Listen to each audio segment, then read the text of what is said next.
Profitez de l'histoire suivante. Mon époux s'est laissé charmer par une passion digitale, un flirt virtuel auquel j'avais déjà accordé mon pardon. Pourtant, voilà qu'il sollicite désormais un arrangement où les frontières du couple s'effacent.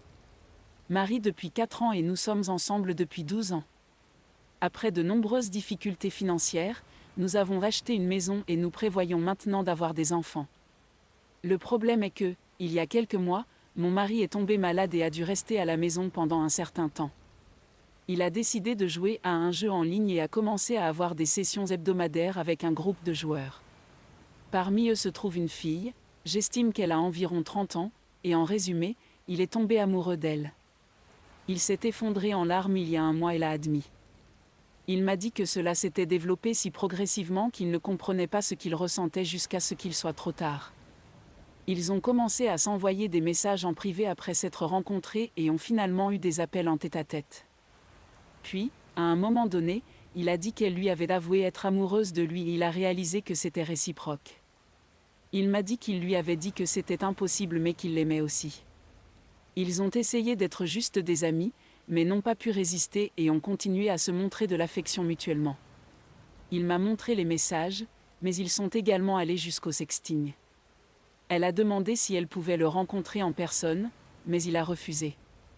Alors, il m'a tout raconté, s'est excusé maintes et maintes fois et m'a dit qu'il ne pouvait pas se contrôler et que même s'il nous aimait tous les deux, c'était moi qu'il choisirait quoi qu'il arrive. J'étais toujours très bouleversée et j'ai dormi chez une amie cette nuit-là pour réfléchir. J'ai décidé de lui pardonner parce qu'il ressentait clairement de la culpabilité et voulait régler les choses. Je lui ai dit que même si j'étais profondément blessée, j'appréciais qu'il vienne me parler et qu'il soit honnête sur ce qui s'était passé. Nous avons eu de longues conversations sur nos sentiments dans notre relation. J'ai accepté qu'il puisse aimer quelqu'un d'autre, mais j'ai dit que je n'aimais pas comment il avait géré la situation. Il a été d'accord. Et puis hier, il m'a demandé si j'étais d'accord pour ouvrir le mariage à la polyamour. Il m'a dit qu'il voulait toujours vivre avec moi et avoir des enfants, mais qu'il ne pouvait ni effacer ni ignorer les sentiments qu'il avait pour elle. Il dit qu'il veut faire les choses correctement. Je vais être honnête, cela m'a beaucoup mal à l'aise au début. Nous avons plusieurs amis qui sont polyamoureux, je sais plus ou moins comment ça fonctionne. Mais je n'avais jamais vraiment envisagé d'en faire partie moi-même. Je ne suis pas contre, ça ne m'était juste jamais venu à l'esprit avant. J'essaie d'y réfléchir mais c'est beaucoup à assimiler. Pourriez-vous me donner vos opinions sur ce sujet? Merci beaucoup. Mise à jour 1. Salut tout le monde. Tout d'abord, désolé de ne pas avoir répondu à tous vos commentaires. Je vous en suis très reconnaissante, ils m'ont aidé à réaliser des vérités difficiles mais justes sur toute la situation. J'ai pris un peu de temps pour réfléchir à tout cela et j'ai eu de longues discussions avec mon mari. Je voulais le confronter avant de prendre une décision finale. Pour répondre à certaines de vos questions, l'autre fille voulait le rencontrer, mais ils ne l'ont jamais fait. En partie parce que mon mari a refusé, mais honnêtement, surtout parce qu'elle habite trop loin d'ici. J'ai quand même fait des tests de dépistage des IST, et je suis négative, yay. En ce qui concerne nos amis polyamoureux, apparemment ce sont eux qui ont suggéré à mon mari de s'engager dans la voie du polyamour. J'ai arrêté de leur parler pour le moment, je vais m'occuper du plus gros problème en premier. Je lui ai dit que ses actions m'avaient profondément blessée et que même si j'appréciais qu'il avoue sa liaison, c'était tout de même de l'infidélité. Je lui ai dit ce que vous aviez dit, que transformer ça en polyamour n'était qu'une manière d'approuver la liaison après coup. Que le polyamour devrait être basé sur la confiance mutuelle et la communication, qu'il avait déjà rompue. Que je ne me sentais pas respectée. Ça l'a détruit. Il a dit qu'au fond de lui il le savait déjà, mais qu'il ne voulait ni me l'admettre, ni se l'avouer à lui-même. Nous avons tous les deux beaucoup crié et pleuré. Il a finalement admis qu'il voulait ouvrir le mariage pour des raisons égoïstes. Il est très désolé.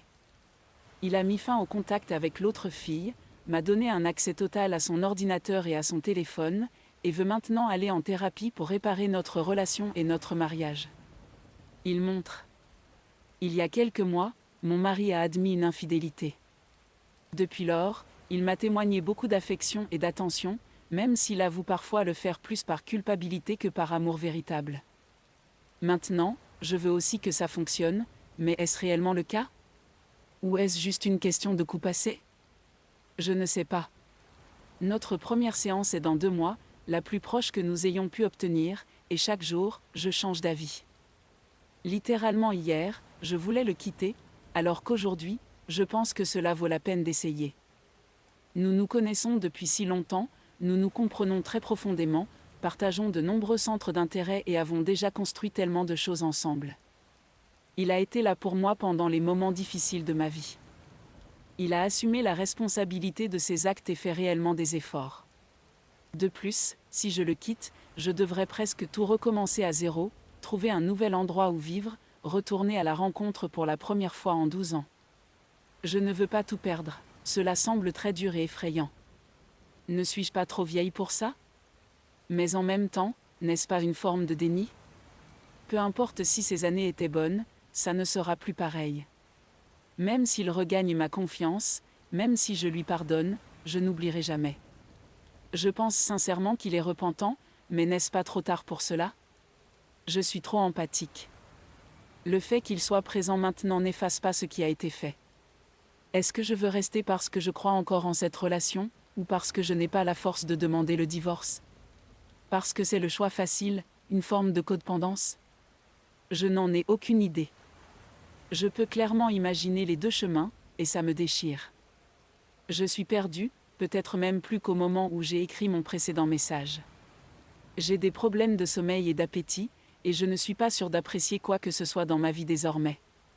J'ai pris rendez-vous avec un psychologue, pour moi seule, pour m'aider avec tout cela. Je m'excuse, à ce stade, je m'égare. Je sais que je suis la seule à pouvoir décider ce qui est acceptable et confortable pour moi ou non. C'est finalement mon choix et uniquement le mien. L'enfer émotionnel que je traverse me rend difficile même de penser à ce qu'il faut faire. Le choix est très difficile et paralysant. Je vais aller aux 2 thérapies et essayer de voir quoi faire à partir de là. Je vais essayer de vous tenir au courant, mais cela va probablement prendre un certain temps. Je suis désolée. Je tiens à vous remercier encore une fois pour votre soutien, et je vous envoie beaucoup d'amour.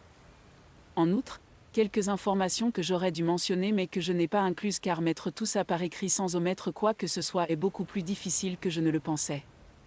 Il a coupé les contacts avec elle car une fois qu'il lui a dit qu'il était marié et qu'il voulait nous 2, elle s'est simplement enfuie et l'a quitté. Depuis, il y a des moments où mon mari se sent triste ou en colère à cause de ce qui est essentiellement un sevrage. Et pour cela, il est assez intelligent pour ne pas me blâmer. Quel genre de mariage avions-nous avant cette crise? Cela sonnera si naïf. C'est ma première et unique relation amoureuse, nous étions très proches et avons essentiellement grandi en tant qu'adultes ensemble. Nous pouvions parler de tout et nous comprendre mutuellement. Nous partagions les mêmes valeurs et centres d'intérêt. Ce qui a changé, je pense, c'est que nous sommes tombés dans une routine et qu'il s'est ennuyé. Pendant notre dispute, il a dit qu'il était accro à l'attention que la fille lui offrait et qu'il sentait que je ne lui montrais plus assez que je l'aimais. Je lui ai dit que même si c'était vrai, il aurait dû me le dire au lieu d'avoir une liaison. D'un côté, j'ai également mes défauts et je pourrais accepter cela comme l'un d'entre eux, d'un autre côté, je m'occupais de lui à la maison lorsqu'il était malade. Je ne pense pas qu'il le croit, je ne pense pas qu'il le pense. Mais cela me fait me demander si j'ai réellement été une bonne épouse pour lui. Même si je ne suis pas responsable de ses actions. Merci encore pour votre soutien à tous. C'est beaucoup, beaucoup, à assimiler mais cela m'aide énormément. Mise à jour 2. Salut, j'espère que vous allez bien. Beaucoup de choses se sont passées depuis lors. Je vais résumer rapidement, n'hésitez pas à consulter mon profil si vous voulez en savoir plus. Ça a été un parcours très, très désagréable. Donc, mon futur ex-mari a eu une liaison émotionnelle en ligne et a essayé de... Il m'a donné son accord en me demandant une relation à mariage ouvert, où nous aurions le droit d'avoir des aventures à côté. J'ai refusé et sa partenaire d'aventure l'a quitté. Il m'a supplié de tenter de me réconcilier avec lui, ce à quoi j'ai consenti tout en préparant en réalité ma sortie. Nous avons tous 2 suivi une thérapie individuelle, je la suis encore. Nous nous sommes séparés temporairement 3 fois, mais à chaque retour, cela se passait mal. Il était désespéré. Il essayait sans cesse de franchir mes limites, me couvrait d'amour, se posait en victime, demandait à me toucher malgré mon refus, menaçait de se suicider si nous divorcions. Je pourrais continuer longtemps. Cela m'a enfin fait réaliser que j'étais dans une relation abusive. Ce qui est un élément important, en fait le plus important, de cette mise à jour. Veuillez consulter les définitions et exemples de violence psychologique, de manipulation, de remise en question de la culpabilité, de déplacement de la responsabilité, de chantage émotionnel. Rien d'agressif ou de méchant. Ce qui m'a transformée en partenaire très soumise au beau-père d'aisant, toujours à son service tout en effaçant mes besoins. J'ai tout rationalisé. Cela s'est produit de manière subtile et progressive et j'étais trop naïve pour le voir tel qu'il était. Son aventure émotionnelle et sa proposition de mariage ouvert étaient la continuité naturelle de cela. Bien sûr, plus je tentais de m'éloigner de lui, plus il devenait manipulateur. Maintenant que j'en étais consciente, que je savais ce qu'il faisait, mais combattre des années de conditionnement, même en le reconnaissant et en réussissant, est épuisant et déstabilisant. Aujourd'hui, j'ai donc demandé de l'aide à un ami. Nous nous sommes assis, tous les trois, et j'ai annoncé à mon mari que c'était fini et je lui ai remis les papiers. Cela peut sembler stupide, mais c'est vraiment l'une des choses les plus difficiles que j'ai jamais faites de ma vie. J'avais peur. Pourtant, il a accepté. Il m'a demandé à maintes reprises si j'en étais sûre. Il m'a rappelé la famille que nous avions prévue et nos meilleurs moments. Les souvenirs ensemble, était-ce tout pour rien? Apparemment, oui. Il était brisé. Clairement en colère et frustré. Mais malgré tout, il a accepté. Il a signé les papiers et est retourné chez ses parents pour l'instant. Nous devons encore passer par toute la procédure, séparer nos biens, décider quoi faire de la maison, et tout ça. Et il veut toujours qu'on aille en thérapie de couple. Mais là, maintenant, je me sens libre, pour la première fois en des mois. Les dernières heures ont été un mélange de larmes, de célébration et d'un sommeil divin et réparateur. Et je dois vous remercier encore, car mon premier message a été le déclic dont j'avais besoin pour finalement arriver ici. Mieux vaut tard que jamais. Merci infiniment. Beaucoup d'amour à vous tous. Des commentaires. Fait, Onus 7305.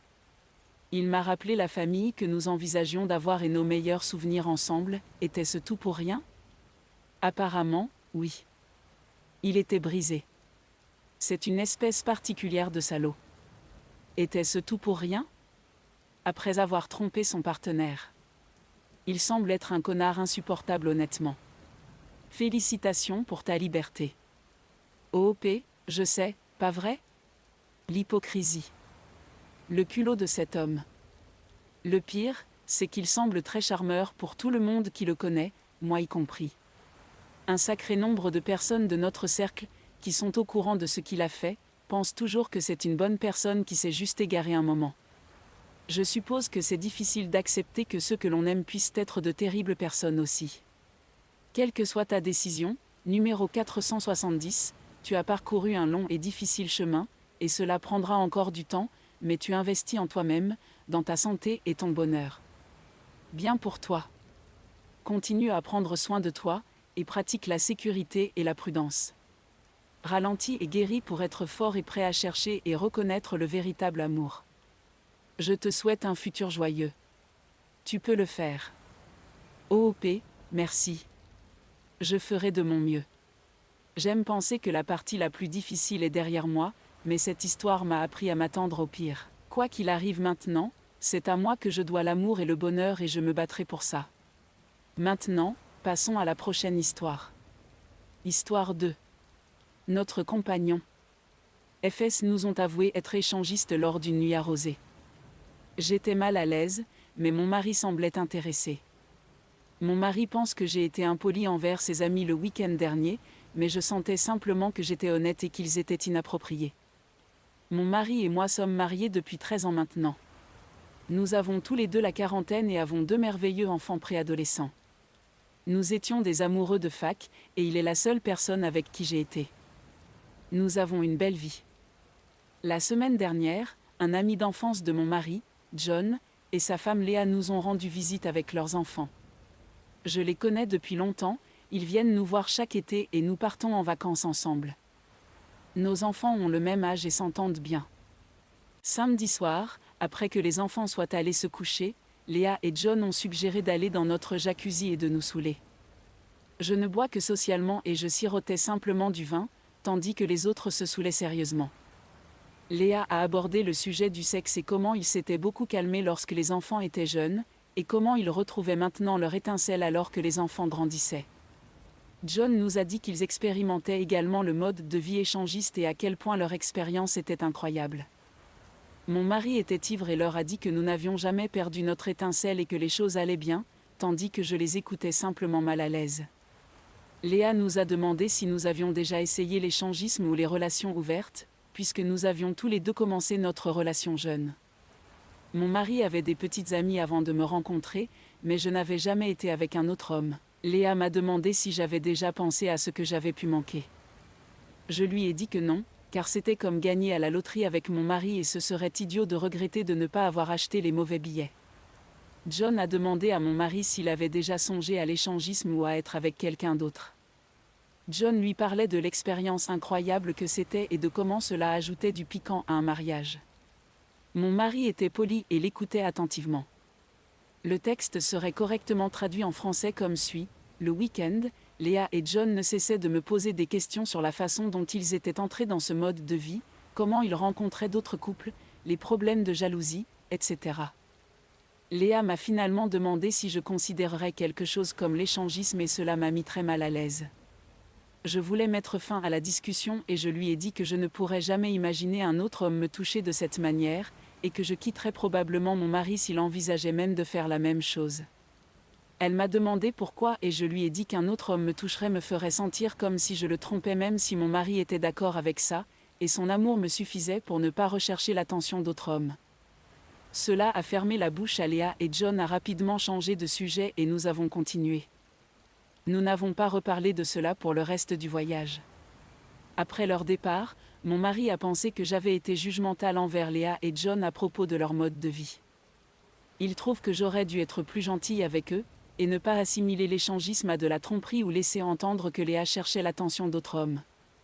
J'ai tenu bon et je lui ai dit que je me sentais mal à l'aise qu'ils nous imposent leur style de vie. Ai-je été impolie envers Léa concernant leur mode de vie échangiste ? Je pense que tout le monde devrait s'occuper de ses propres affaires. Mais j'ai été perturbée par le fait que John ait essentiellement dit à mon mari de penser à coucher avec d'autres femmes, et que Léa ait insinué que je devrais être moins satisfaite parce que je n'avais pas couché avec beaucoup de gars. De plus, j'ai aussi ressenti que mon mari aurait dû immédiatement couper court au sujet au lieu de demander plus d'informations et d'histoires à John. Mise à jour du 13 août 2024. Merci pour toutes les réponses, elles m'ont vraiment aidé à acquérir différentes perspectives. J'ai parlé à mon mari hier soir, et je ne peux pas croire à quel point les choses ont empiré. Je ne peux pas croire que tant d'entre vous aient pu voir ce que j'avais complètement négligé. Après que les enfants se soient endormis, j'ai parlé avec mon mari, Mike. Je lui ai dit que la situation du week-end me préoccupait toujours, et que je voulais en discuter. Je lui ai demandé pourquoi il ne se sentait. Mike m'a dit qu'il était en colère contre Léa pour avoir laissé entendre que je devrais me sentir mal de ne pas avoir couché avec plus d'hommes, et pourquoi cette pensée ne le répugnait pas.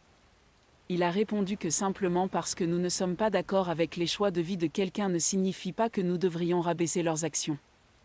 Il a dit que j'avais raison de la remettre à sa place, mais équivaloir cela à de la tromperie ou à une recherche d'attention n'était pas juste envers eux. Il a ajouté que je ne connaissais pas les circonstances qui les ont poussés à commencer à échanger de partenaires au départ, et que nous ne devrions pas les juger. J'ai insisté, et il m'a dit que Léa et John n'allaient pas bien l'année dernière, et que John sentait que Léa s'éloignait de lui. Léa a évoqué l'idée d'une relation ouverte à laquelle il avait initialement désapprouvé. Cependant, ils ont décidé que se séparer ne serait pas bon pour eux financièrement, et serait pire pour les enfants. John a alors proposé l'idée de l'échangisme pour qu'ils puissent sortir ensemble et éviter de faire quoi que ce soit en cachette. Selon Mike, depuis, il semble qu'ils se sont tous deux reconnectés, et John a dit que Léa était plus heureuse et plus présente dans leur relation. Mike a également mentionné que Léa s'intéressait simplement à moi parce que je n'avais même jamais embrassé un autre homme. Il a admis qu'il était contrarié parce que je les avais refoulés de manière impolie, et il pense que John pourrait être blessé car Mike pense que John a été contraint d'adopter ce mode de vie et parce que j'ai équivalué la suggestion de Léa à de la tromperie. Cela m'a fait réfléchir, alors j'ai demandé à Mike comment il savait tout cela. Il m'a dit que John lui en parlait depuis l'année dernière, mais il ne me l'avait jamais dit car c'était leur secret à partager, et il ne savait pas s'ils étaient à l'aise pour me le dire. J'ai commencé à rejouer les événements de cette nuit dans ma tête. Après que les enfants soient allés se coucher, John, Léa et Mike buvaient. Mike essayait de me convaincre d'essayer son cocktail à la vodka, mais je suis sensible à l'alcool, et je connais mes limites, alors je me suis contentée de boire un peu de vin. Léa a décidé qu'il faisait beau, et nous sommes tous sortis sur le patio. Mike a commencé la conversation, le bain était déjà rempli d'eau, et Léa et John ont décidé d'y entrer, portant seulement leurs sous-vêtements. Mike a fait de même. Ils m'ont tous demandé de faire de même, mais j'ai gardé mon t-shirt. Je n'y ai pas pensé beaucoup car je les avais déjà vus en maillot de bain auparavant. C'est alors qu'ils m'ont dit qu'ils étaient intéressés par l'échangisme. John et Mike discutaient des avantages de l'échangisme, et John racontait à Mike à quel point c'était incroyable. Pendant ce temps, Léa essayait de me convaincre que je devrais être plus curieuse de coucher avec d'autres hommes. Je pense que beaucoup d'entre vous avaient raison, ils essayaient peut-être de nous recruter. Ce qui est encore pire, c'est que mon mari était au courant et a quand même essayé de me saouler et m'a demandé de me déshabiller avant d'entrer dans le bain. Je lui ai demandé s'il pensait qu'ils essayaient de nous inciter à échanger avec eux. Il a souri et a dit que non, mais je peux facilement dire quand mon mari ment, alors j'ai continué à creuser. Il a ensuite avoué que Léa lui en avait parlé quand il planifiait le voyage, et il avait ri car il pensait que c'était une blague. À ce moment-là, j'étais furieuse. Léa avait ouvertement demandé à mon mari de coucher avec lui, et il ne m'en avait jamais parlé. J'ai joué la parfaite hôtesse tout le week-end pour une femme qui, je doute sérieusement que ce soit une blague, a demandé à mon mari s'il voulait coucher avec elle. J'étais tellement furieuse que j'ai dormi sur le canapé. Mike n'a cessé de s'excuser, disant qu'il ne voulait pas me révéler Léa et John car il pensait que c'était privé. Cependant, je trouve sincèrement que les actions de Mike étaient également inappropriées. Il a essayé de me déshabiller et de me saouler devant ces personnes. Je ne sais pas quoi faire. Je pense qu'il est sûr de dire que je ne serai jamais près de Léa et John à nouveau. Cependant, je suis plus blessée par Mike et ses actions et je ne sais pas ce que je vais faire ensuite.